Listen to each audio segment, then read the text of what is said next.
Hey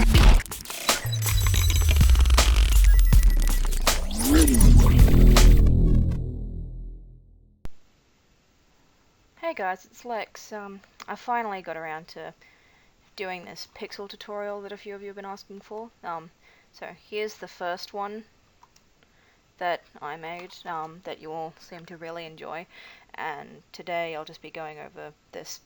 Well, essentially I've just split this up into 6 steps. I don't know if this is all going to end up in the one video because this might go a little bit long, but the first one is your sketch. So this one here of Lyrics, it isn't big, it's very small. It's only 170 by 250. I think its original dimensions were 178 by 258. I don't know why, but they just were. So today we'll be working with this one. It's Autumn. Basically, well, the sketch is pretty easy in itself. I don't like using like really smooth kind of brushes on something this small. It doesn't really leave a solid enough mark on the page or the canvas for my liking, so I use this crayon tool. It's a bit sharper, well, sketchier, I suppose. I tend to not keep these sketches hyper detailed. It's like they're all very simple. Like for the head, it's really just a box, and you got a rectangle sort of thing going here for the body. More rectangles. Like a lot of this pixel work really is rectangles because you can't be round with pixel art really. So you just kind of go with what works, and in this case, I find the legs are a bit harder to work with because of the feet. But yeah, that's the basic gist. Most of the time, if I'm doing a new pixel, I just open up one of the previous ones, usually this Lex one here, and I'll go over it and change the pose a little to, get a different effect. Right, so sketch is, well, obviously you're going to need to do this first. I know people like to go in and sometimes just go straight for the money with the binary tool, but I don't really find that works well for me. Step 2 is eyes. Most people will try and do the line art first, but I find it easier to actually get the eyes out of the way first. And my first tip for you is don't use black. Don't use the black pixel tool for this. Speaking of, the tool we'll be using today is the binary tool. It's just pixels. For something this size, you either use the 1 pixel tool, which will do as exactly as no matter how much pressure you put on it, it will always be 1 pixel. I also tend to use the 2 pixel tool, mainly because it does provide just a little bit of pressure sensitivity, and I don't know why, I just really enjoy that. Now, eyes are pretty simple. I actually got the coloring technique I use for my pixel eyes off a tutorial I found on DeviantArt the day I did the Lex pixel, or Lurks pixel. It's not hard, and really it's just for one, just outline your eyes. I like to put a bit of weight off in the corner just to make things a bit easier. Don't be afraid to just keep going and trying to do what you like best. And fill in the whites. I usually tend to fill it in with an orange so I can see what I'm doing against the white background. If you're not a big fan of a white background, or you're doing this in Photoshop where the background is if the background is a different color, then go for it. My second tip is don't have the whites of the eyes completely white. Just if you add a little bit of white in for a highlighting, it gives a better depth of effect. And then to color in the actual eye itself, it's not the right blue. That's a bit better. You can just fill this in.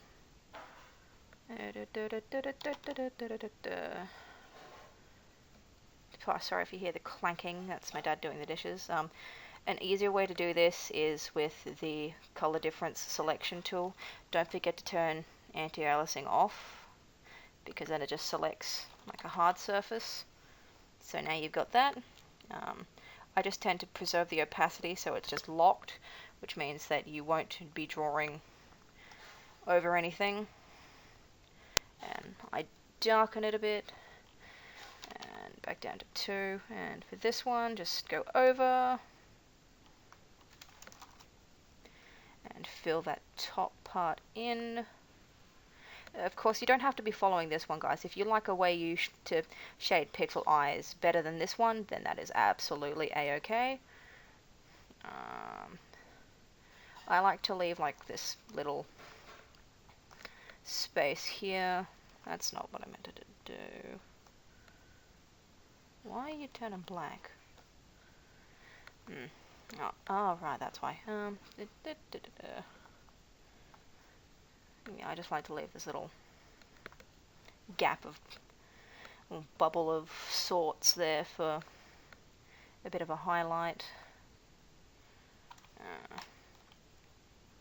Alrighty, and then you just take that same color there, and I usually like to put a little dot up there in the corner. Then you can get like a brighter color and just add in a few highlights down the bottom there. I like to add one up in the corners, and I like to add a couple down here. And now that's the bulk of your eyes done right there, guys. Is just that. As you'll notice with the Lurks pixel, there is a bit more detail, and I can show you how to get that really, really easily. Okay, so you just new layer, set your layer mode to overlay, and then pick white as your color. And it's really easy. You just go around, and it just lightens things up a bit, and it makes things really pop, which I think is good. It's always good. You can do this as much as you want. You can circle the entire eye like I do, or you can just select parts, whatever you guys fancy.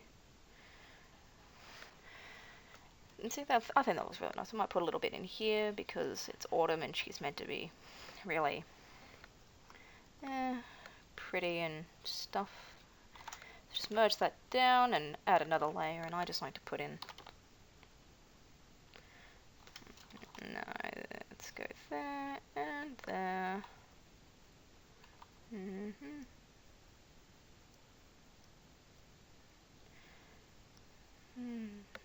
Alright, and so there's most of that done already.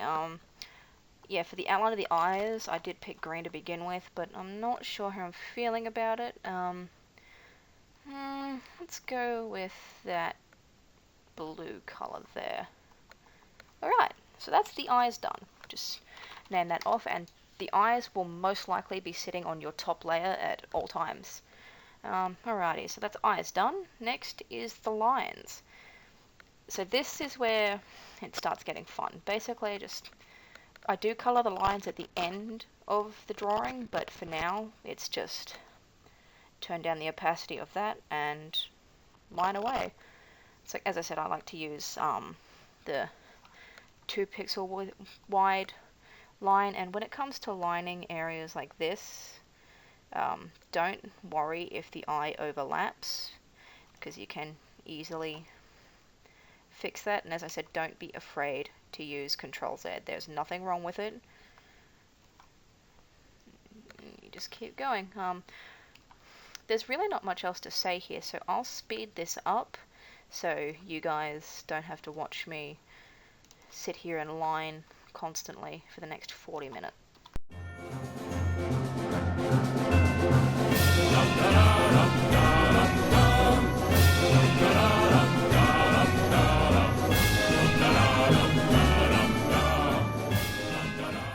Right, so that's the basic lining done.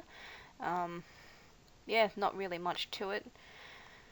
After I get the main lining done, I like to go through and just try and ease things up a little, because some areas do like to get really dark when it comes to the 2 pixel wide lining.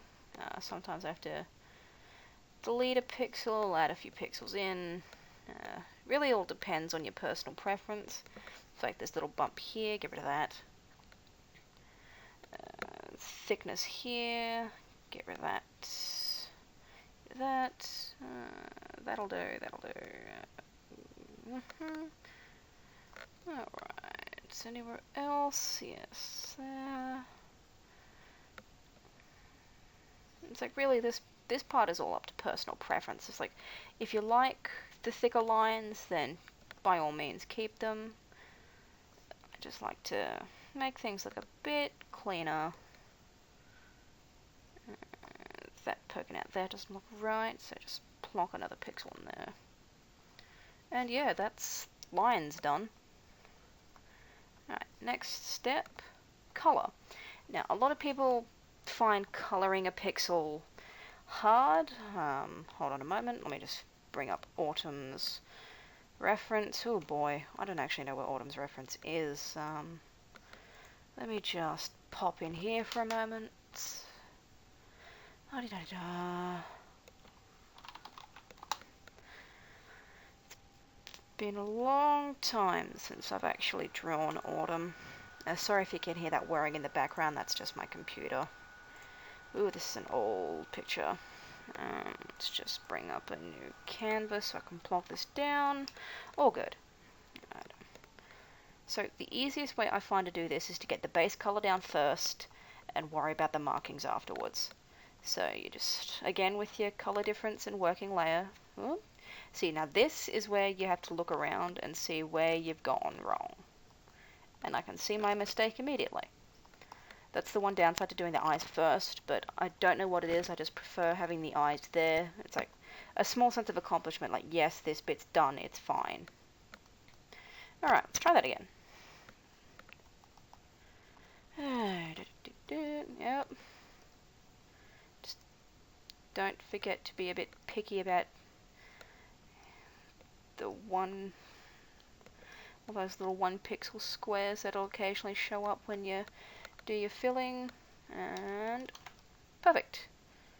There are 2 methods to shading, and I'll show you the what I consider the easiest one, and I've noticed that lately it has been giving a bit of a better result, especially with characters with markings like Autumn, or if they've got a lot of colors and I'm being a lazy bitch and don't want to do every color on a different layer.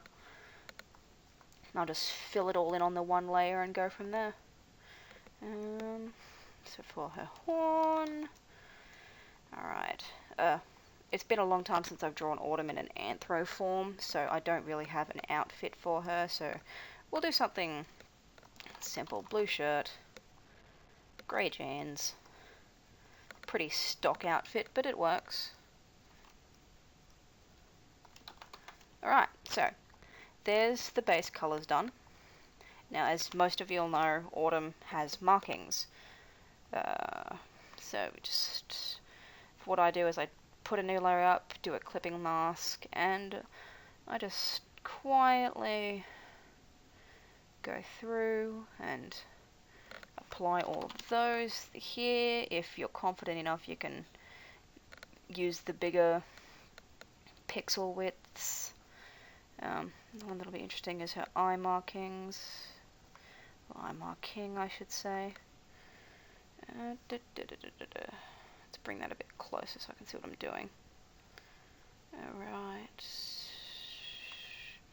One on her neck. Let's go one on her elbows. Just for funsies, we'll give her little bracelets.